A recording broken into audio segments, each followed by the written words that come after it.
कार्तिकेय ठाकुर की जय, तुलसी मैया की जय। गणेश जी की कथा। एक बार एक बुढ़िया थी, मिट्टी गणेश जी की पूजा क्या करती थी। रोज बनाती थी, रोज गल जाते थे। एक दिन बुढ़िया ने देखा कि एक सेठ का मकान बन रहा है। वह मिस्त्री के पास गई और बोली, भैया मेरे पत्थर का गणेश कर दो। मिस्त्री बोला कि जब तक हम तेरा पत्थर का गणेश खड़ेंगे जब तक पूरी दीवार नहीं चिल्लेंगे। बुढ़िया बोली कि राम करे तुम्हारी दीवार टेढ़ी हो जाए। ऐसे कह के बुढ़िया चली गई। शाम को सिखाया तो उसने पूछा कि आज कुछ भी काम नहीं किया। तो मिस्त्री बोला कि एक बुढ़िया आई थी, कह रही थी मेरे पत्थर का गणेश कर दो। हमने नहीं गढ़ा तो कह गई तुम्हारी दीवार टेढ़ी हो जाए। तब से दीवार टेढ़ी हो जाती है, उठानी पड़ती है। सेठ ने बुढ़िया को बुलवाया और कहा कि हम तुम्हारे सोने की गणेश जी गढ़वा देंगे, तुम्हारी दीवार सीधी करा दो। सेठ ने बुढ़िया को सोने की गणेश जी गढ़वा दी, उसकी दीवार सीधी हो गई। जैसे सेठ के बिगड़े काम सीधे करे ऐसे हम सबके करना, कहते सुनते हुंकार भरने वालों की करना। बोली गणेश जी महाराज की जय। कार्तिक महात्म 17वां अध्याय। नारद जी कहते हैं कि जब नंदी और कार्तिकेय आदि वीरों ने दैत्य सेना को रोकना शुरू किया तो उन्हें देखकर दैत्य क्रोध से द्वंद्व युद्ध करने के लिए दौड़ पड़े। शीघ्र ही कवच धारण करके काल नेमी नंदी से, शुंभ गणेश से और निशुंभ स्वामी कार्तिकेय से युद्ध करने के लिए दौड़ चले। निशुंभ ने अपनी शक्ति से कार्तिकेय जी को गिरा दिया। नंदी ने काल नेमी को घायल कर दिया और 7 बाणों से घोड़ों, पताका और धनुष को काट दिया। काल नेमी ने भी क्रोधित होकर नंदी के धनुष को काट दिया। इस पर बलवान नंदी ने धनुष को त्याग कर शूल से काल नेमी की छाती पर वार किया। शुंभ और गणेश जी में भयानक युद्ध होने लगा। शुंभ रथ पर सवार था और गणेश जी चूहे पर। दोनों ही परस्पर एक दूसरे पर प्रहार करने लगे। गणेश जी ने बाण से शुंभ की छाती फाड़ दी और 3 बाणों से उसके रथवान को भी भूमि पर गिरा दिया। शुंभ ने भी क्रोधित होकर बाणों से गणेश जी को घायल करके 3 बाणों से चूहे को घायल कर दिया। तब काल नेमी और निशुंभ दोनों एक साथ गणेश जी पर बाणों से प्रहार करने लगे। गणेश जी को पीड़ित देखकर महाबली वीरभद्र करोड़ों भूतों के साथ दौड़ पड़े। साथ ही कुष्मांड नामक पिशाच, भैरव, बेताल, योगिनियों के समूह एवं अन्य गण भी वीरभद्र के साथ हो लिए। उनकी किलकारियों, सिंहनादों तथा अन्य शब्दों से पृथ्वी कांपने लगी। भूत दौड़ते और नाचते हुए दैत्यों को खाकर उछलने कूदने लगे।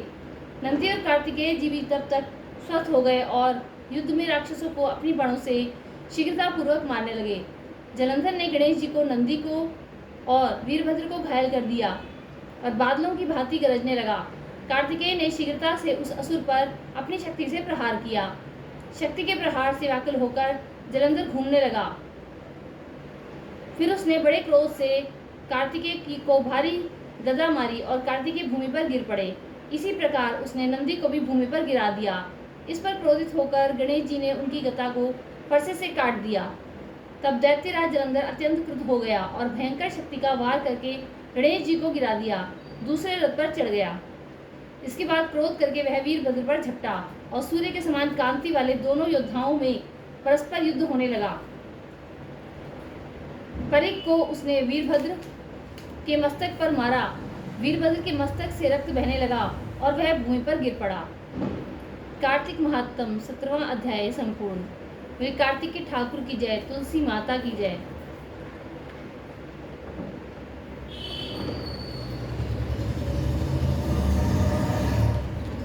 बृहस्पतिवार की कथा। 2 भाई बहन थे। बहन बृहस्पतिवार की व्रत करती थी। बृहस्पति महाराज आते 4 लड्डू चांदी का कटोरा देके चले जाते। लड्डू खा लेती, कटोरा कोठरी में धर देती। एक दिन भावज ने कोठरी खोल के देखी, जगमग हो रही है। उसने अपनी पड़ोसन से कही कि मेरी ननद कहाँ से लाई, कोठरी जगमग हो रही है। उसने कहा कि अपने आदमी से कहियो। आदमी तो नहीं सुने, बोली दाल का चमचा भात में और भात का चमचा दाल में दे दियो। दूसरे दिन दाल का चमचा भात में और भात का चमचा दाल में दे दिया। बोले पागल हो रही है। बोली पागल मैं ना हो रही, थारी बहन हो रही है। पता नहीं कहाँ से लावे, कोठरी में कटोरों की जगमग हो रही है, इसे घर से निकाल दो। भाई बोला जीजी मामा के चले। वो जाने थे मामा के कैसे जावे हैं। बोली भाई केले का पेड़ हो, मंदिर हो, वहाँ उतार दियो। बोला अच्छा। जंगल में जाके देखे, केले का पेड़ है, मंदिर है, वहाँ उतार दिया। बृहस्पतिवार का दिन था, केले की पूजा करी, कहानी कही। बृहस्पति महाराज आए, 4 लड्डू चांदी का कटोरा देके जाने लगे। वो पेड़ के पीछे से छिपकर देख रहा था। उसके पैर पकड़ लिए। बोले छोड़ पापे मेरे पैर, कुंवारी कन्या के कलंक लगावे हैं। ये तो सत्य व्रत करती है, मैं ही तो लेके जाता हूँ, इसको विदा कभी फिक्र मत करना। बहन को लेके आ गया। भाभी दरवाजे पर खड़ी देख रही थी। बोली तो फिर लेके आ गया। बोले मेरी बहन से कुछ मत कहना, मेरी बहन तो बृहस्पतिवार की व्रत करती है, वही तो लेके जाते हैं। बोली देखूंगी इसके बृहस्पति महाराज। साई नगरी में बोलाई, सब अपने अपने बच्चों को लेके आ जाना, मेरी ननद बृहस्पतिवार की व्रत रखती है, सबको 4-4 लड्डू और चांदी का कटोरा मिलेगा। अब वो एक टांग से खड़ी होकर बोली कि हे बृहस्पति महाराज, अब मेरी लाज राखियो। 3 बार कहा बृहस्पति महाराज आए, सबको 4-4 लड्डू और चांदी का कटोरा देके चले गए। जैसे बृहस्पति महाराज ने उस लड़की की लाज रखी, ऐसे सब किसी की रखियो। कहते सुनते हुंकारा भरने वालों की रखियो, हमारी रखियो, हमारे परिवार की रखियो। बोलो बृहस्पति महाराज की जय, कार्तिक के ठाकुर की जय, तुलसी माता की जय। भैया दूज की कथा। एक जाट था, एक भाट था। जाट की बहन थी, भाट को बहन नहीं थी। भैया दूज का दिन था। जाट ने कहा कि आज भैया दूज है, मैं अपनी बहन के घर जा रहा हूँ। भाट बोला मेरे तो बहन नहीं है, मैं भी चलता हूँ, मैं भी किसी को मुँह बोली बहन बना लूँगा। वे दोनों चल दिए। आगे चलकर जाट अपनी बहन के घर रुक गया। भाट ने देखा कुएं पर 2 पनिहारी पानी भर रही हैं, आपस में बातें कर रही हैं कि आज भैया दूज है, आज हमारा भाई आएगा, जल्दी जल्दी चलते हैं। दूसरी बोली मेरा तो भाई ही नहीं है, मैं किसके टीका करूँगी। भाट भी यह बातें सुन रहा था। पनिहारी पानी लेकर अपने घर चल दी। पीछे पीछे भाट भी चल दिया। वह घर जाकर मटका रखकर चरखा काटने बैठ गई। जाकर भाट ने कहा कि जीजी राम राम। वह जो खड़ी हुई तो चरखे का तार टूट गया, वो जुड़ा नहीं। वह भाई से कैसे मिले। वह भगवान से प्रार्थना करने लगी कि तार जुड़ जाए तो मैं भाई से मिलूं। तार जुड़ गया, वह भाई से मिल ली। पड़ोसियों से पूछा कि प्यारा पाव ना आए तो चावल कैसे बनाए। पड़ोसन ने कहा कि तेल में चौका दो और घी में चावल चढ़ा दो, न चौका सूखे न चावल गले। भैया भूखा बैठा रहा। भाट मन में सोचता है कि मुँह वाली बहन है, सगी होती तो अब तक खाना खिला दिया होता। इतने में ससुर बाहर से आते हैं। ससुर कहते हैं कि कोई अक्लमंद बहू हो तो गोबर मिट्टी से चौका दे, दूध में चावल चढ़ाए तो चौका सूखता जाए और चावल गलते जाए, तो प्यारे पावने को खाना खिला दे। बहन ने ऐसा ही किया। भाई ने फिर खाना खाया। भाई को रहते हुए 3 दिन हो गए। भाई कहता है कि बहन मैं घर को जाऊं। बहन मना करती है, लेकिन भाई कहता है कि अब मैं जाऊंगा। सास ननद की मर्जी से रात को चावल की पिन्नी पीस कर देती है तो सांप पिस जाता है। पिन्नी भाई को दे देती है, भाई चला जाता है। सुबह उठकर देखती है कि उसमें तो सांप पिसा हुआ है। सांप को पिसा हुआ देखकर बहन भाई के पीछे पीछे जाती है। नदी के किनारे भाई मेड़ा मेड़ा चाले पड़ा होता है। बहन तो वहाँ बैठ जाती है। 12 साल तक बहन भाई का सिर अपने घुटने पे लिए बैठी रहती है। कीकर बोलती है काटे काट कटीली काट, लगा फूल फूल तोड़ माथे लगा, सोता वीर जगाती। बहन कहती है एक बार और बोल। वह फिर बोलती है। बहन कहती है फिर बहन एक बार और बोल। तो कीकर तीसरी बार फिर बोलती है। तब बहन फूल तोड़कर भाई के माथे से लगाती है तो भाई खड़ा हो जाता है और कहता है कि बहन मैं तो बहुत सोया। बहन कहती है तुझे तो सोए 12 साल हो गए। भाई बहन से कहता है कि अब तुम घर जाओ। भाई मैं घर कैसे जाऊं, मुझे तो 12 साल हो गए से उतार छोड़ा, दूध पालने छोड़ा, दूध औरता छोड़ा, घर के बाहर से ही तेरे पीछे चली आई। अब तो भाई तेरे साथ ही चलना पड़ेगा। वहाँ से दोनों बहन भाई चल देते हैं। रास्ते में बहन को प्यास लगती है। वह भाई से कहती है कि मुझे प्यास लगी है। भाई बोला कि यहाँ पर कहीं पानी नहीं है, आगे चलते हैं। तो बड़े किवाड़ बना रहे होते हैं। भाई कहता है कि बहन वहीं से पानी पी आओ। तो वहाँ बड़े किवाड़ जड़ रहे थे। तो बहन पूछती है कि यह किवाड़ किसके लिए जड़ रहे हो। बड़े कहता है कि तुम अपना काम करो। वह बोली नहीं मैं तो पूछ कर जाऊँगी। बड़े कहता है कि एक बुढ़िया है, जब वह मरेगी तब उसकी छाती पर यह किवाड़ जड़ेंगे। वह पूछती है कि इसका उपाय क्या है। वह बोला कि उसके 7 बेटे थे, 6 मर गए, 7वें की बारी है। कोई बुआ हो या बहन हो तो सारे काम अशुभ करे तो भाई जिंदा रहेगा। बहन कहती है कि फिर इसका उपाय बताओ, क्योंकि उसका मुँह बोला भाई ही उस बुढ़िया का 7वां बेटा है। बड़ा ही बताता है कि जिस वक्त लड़के की सगाई आए तो लोटे से कर लो, बांध होवे तो भी लोटे से कर दो। जिस वक्त मोड़ बांधे तो उसकी जगह फूस का पूला बांधे। दरवाजे से बारात नहीं निकाले, दीवार तोड़कर पीछे से निकाले। मर्दाना भेज धरकर बहन बारात के साथ जाए तो नेक करवा ले और एक पाली ले ले। जिस वक्त भाई फेर पर बैठे तो नाग आएगा, तब उस नाग की हट को हंडिया में कर ले। फिर नागिन आएगी उसे छुड़वाने तो उससे वचन भरवा ले। जब वचन भरवा ले तो 1 वचन 2 वचन 3रा वचन नरक कुंड में पड़े। तब नागिन से कहे कि मेरे 7 भाई और 7 भाभियों को छोड़े। तो वह कहेगी पापिन हत्यारिन तूने मुझे बहुत ठगा, जा बख्शा, तेरे 7 भाई और 7 भाभियों को छोड़ दिया। बहन ने ऐसा ही किया। तब 7 घोड़े और 7 डोले आए तो बहन सबको लेकर बारात के साथ वापस आती है। बुढ़िया फूस की कूले में जा गिरती है। वह सोचती है कि मेरा होता आया होगा वही होगा। 6 तो मेरी जा चुके, अब 7वें की बारी है। इतने में सब आते दिखाई देते हैं। तो पड़ोस ने कहती हैं कि तेरे तो 7 बेटे बहू आ रहे हैं। बुढ़िया कहती है कि तुम हंसी नहीं करोगी तो और कौन करेगा। तो वे कहती हैं कि नहीं नहीं, हम तो सच कह रहे हैं, तेरी बेटी भी हारी है। बुढ़िया बोली कि अगर सवारे हैं तो बेटे की पगड़ी, बहू की चुंदड़ी और मेरी आंखों के जाले, कानों के ताले खुल जाएं, तब वैसा ही हो गया। माँ बेटी को आशीर्वाद देती है कि तेरे भाग। बेटी कहती है कि तेरा भाग। फिर बुढ़िया को सारी कहानी सुनाती है तो सब खुश हो जाते हैं। बहन को भाई, माँ को बेटी बहुत धन देकर विदा करते हैं। जैसे उसको भाई मिला ऐसे सब किसी को मिले, जैसे उसके भाई की उम्र लंबी हुई ऐसे हमारे भाई की भी हो, कहते सुनते हुंकारे भरने वालों की हो। बोलो कार्तिक के ठाकुर की जय, तुलसी मैया की जय।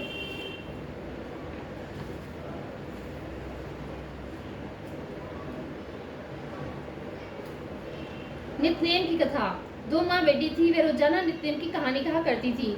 उसकी बेटी ने कहा कि माँ मैं नित्यनेम की कहानी कहूंगी। माँ ने कहा कि बेटी तेरी कहानी ससुराल में कौन सुनेगा। उसने जिद की और नित्यनेम की कहानी कहने लगी। उसकी शादी हुई, ससुराल गई, वह सबसे कहती कि मेरी कहानी सुन लो। सभी कुछ ना कुछ बहाना बनाकर टाल देते, कोई कहानी नहीं सुनता तो वह भूखी रहती। एक दिन पड़ोसन बोली कि मैं तेरी कहानी सुनूंगी। वह आती, कहानी सुनती तो भूख खा लेती। एक दिन ननद ने अपनी माँ से कहा कि माँ भाभी पड़ोसन के कहने पर तो खाना खा लेती है और हम कहते हैं तो नहीं खाती। माँ ने कहा कि उससे मना कर देना। उसने कहा अच्छा।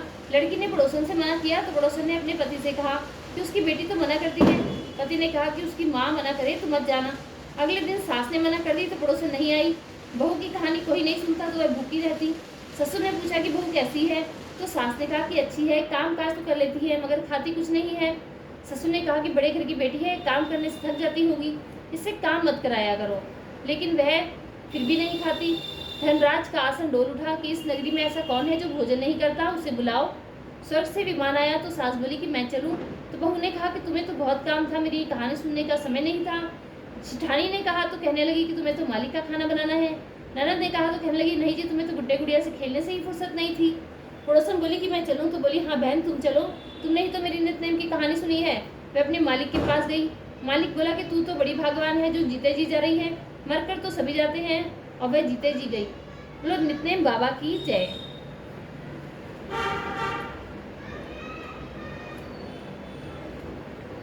तुलसी माता की कथा।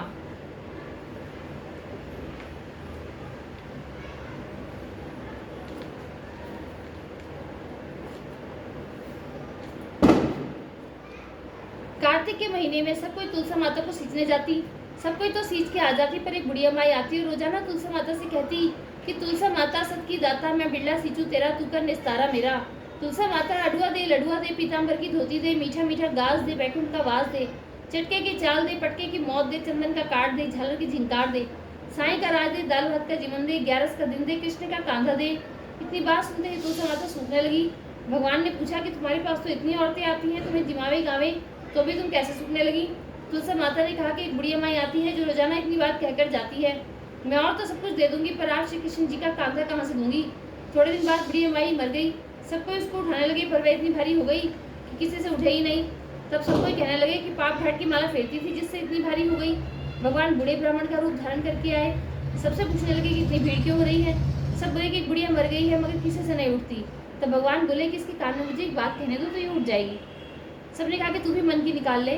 भगवान ने जाकर उसके कान में कहा कि बुढ़िया माई तू बिरला सींचे मेरा, मैं करूँ निस्तारा तेरा। बुढ़िया माई अडुआ ले, गडुआ ले, पीताम्बर की धोती ले, मीठा मीठा घास ले, बैकुंठ का वास ले, चटके की चाल ले, पटके की मौत ले, चंदन का काट ले, झालर की झिंकार ले, साई का राज ले, दाल भात का जीवन ले, कृष्ण का कांधा ले। इतनी बात सुनते ही बुढ़िया माई हल्की हो गई। भगवान कंधे पर ले गए, उसकी मुक्ति हो गई। हे मेरी तुलसी माता, जैसे उसकी मुक्ति करी ऐसे हमारी करियो, जैसे उसको कांधा दिया ऐसे हमें भी दियो। बोलो तुलसी माता की जय, कार्तिक के ठाकुर की जय। पथवारी की कथा। एक बुढ़िया थी, उसने अपनी बहू से कहा कि तू दूध दही बेच के आ। वह बेचने गई तो रास्ते में औरतें पीपल पथवारी सींच रही थी। उनको सींचता देखकर बहू ने पूछा कि तुम ये क्या कर रही हो। औरतें बोली कि हम पीपल पथवारी सींच रही हैं, इससे अन्न और धन होता है, 12 वर्ष का बिछड़ा हुआ पति मिल जाता है। बहू बोली ऐसी बात है तो तुम पानी से सींचती हो, तो मैं दूध से सींचूंगी। गुजरी बहू रोजाना दूध दही बेचने नहीं जाती, वह रोजाना दूध तो पीपल में और दही पथवारी में सींच देती। सास दूध दही का दाम मांगती तो कह देती कि महीना पूरा हो जाने पर दूंगी। कार्तिक का महीना पूरा हो गया। पूनों के दिन बहू पीपल पथवारी के पास जाकर बैठ गई। पथवारी ने पूछा कि तू मेरे पास क्यों बैठ गई। बहू बोली कि सास दूध दही का दाम मांगेगी। पीपल पथवारी बोली कि मेरे पास क्या दाम रखा है, ये भरा डीरा पालपुतरा है, इसको ले जा। बहू ने वही ले जाकर कोठरी में रख दिया और डर की मारे कपड़ा उड़कर सो गई। सासू बोली कि बहू पैसे ला। बहू बोली कोठरी में रखा है। सासू ने कोठरी खोल के देखी तो हीरा मोती जगमगा रहे हैं। सासू बोली कि बहू इतना धन कहाँ से लाई। बहू आकर देखे तो सच्ची में ही धन भरा हुआ है। बहू ने सास को सारी बात बता दी। सास ने कहा कि अब की कार्तिक मैं भी पटवारी सीखूंगी। कार्तिक आया, सास दूध दही तो बेच आती, हांडी धोकर पीपल पटवारी में चढ़ा देती। आकर बहू से कहती कि तू मेरे से दाम मांग। मैं कहती थी सासू जी कोई बहू भी दाम मांगती है, पर सासू कहती कि तू मांग। बहू बोली कि सासू जी पैसे लाओ, तो वह पीपल पटवारी के पास जाकर बैठ गई। पीपल पटवारी ने सास को पान पुतुरा भरा डीडा दे दिया। उसने ले जाकर कोठरी में रख दिया। बहू ने खोलकर देखा तो उसमें कीड़े मकोड़े बिलबिला रहे हैं। बहू ने कहा कि सासू जी यह क्या। सास ने आकर देखा तो बोलने लगी कि पीपल पटवारी तो बड़ी दोगली पटपीटन है, इसको तो धन दिया और मुझको कीड़ा मकोड़ा दिया। तब सब कोई बोलने लगे कि बहू तो सत की भूखी सींचे थी और तुम धन की भूखी। हे पटवारी माता, जैसा बहू को दिया ऐसा सब किसी को दियो, जैसा सास को दिया ऐसा किसी को न दियो। बोलो पटवारी माता की जय, कार्तिक के ठाकुर की जय, तुलसी मैया की जय। गंगा जी की कथा। एक सास थी, कार्तिक नहाती, 12 को जाती 12 को साती। बहू जो थी कठड़िए में पानी डालकर कह देती मन चंगा तो कटौती में गंगा। गंगा जी वहीं आ जाती और वह नहा लेती। एक दिन सास की नद बह गई, घर बहू नहाई तो उसके कटड़े में आ गई। उसने निकाल कर रख ली। सास आई, उदास होकर बैठ गई। बहू बोली उदास क्यों बैठी हो। सास बोली कि मेरी नद गंगा में बह गई है। बहू बोली कि मेरे हाथ में आ गई। सास बोली कैसे। बहू बोली तुम तो 12 को जाओ 12 को सो। मैं कटड़े में पानी डालकर कह देती मन चंगा तो कटौती में गंगा।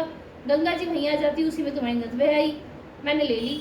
जैसे सास को आई ऐसे किसी को ना आई हो, जैसे बहू ने आई सब किसी को आई हो। कहते सुनते पुकारा बनने वालों की आई हो। बोलो गंगा मैया की जय, कार्तिक के ठाकुर की जय। लपसी तपसी की कथा। एक लपसी था, एक तपसी था। तपसी तो भगवान की तपस्या करता। लपसी रोजाना 1.25 सेर का हलवा बनाकर भगवान को भोग लगाकर टाली हिलाकर जीम लेता। एक दिन दोनों में झगड़ा हो गया। लपसी बोला मैं बड़ा, तपसी बोला मैं बड़ा, क्योंकि मैं भगवान की तपस्या करता हूँ। नारद जी बोले कि तुम्हारा फैसला मैं करूंगा। दूसरे दिन तपसी नहाकर आने लगा तो नारद जी ने 1.25 करोड़ की मुद्रा तपसी के आगे गिरा दिया। उसने आंख खोलकर देखा तो मुद्रा पड़ा है। उसने उठाकर पैर के नीचे दबा लिया और तपस्या करने लगा। उधर तपसी ने 1.25 सेर का हलवा बनाकर भगवान को भोग लगाकर टाली हिलाकर जीव लिया। इतने में नारद जी आए और दोनों को अपने पास बिठाया। दोनों पूछने लगे कि कौन बड़ा है। नारद जी ने तपसी से कहा कि अपना पाँव हटा। पाँव हटाते ही मुद्रा निकला। तब नारद जी बोले कि मुद्रा चुराने से तेरी तपस्या भंग हो गई, इसलिए लपसी बड़ा है।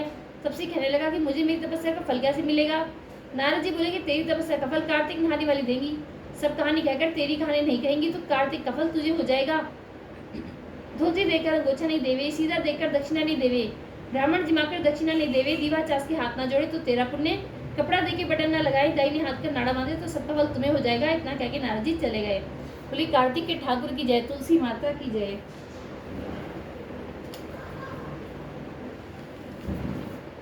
यदि आपको कहानी अच्छी लगे तो चैनल को लाइक और सब्सक्राइब जरूर करें और कमेंट में राधे राधे लिखें।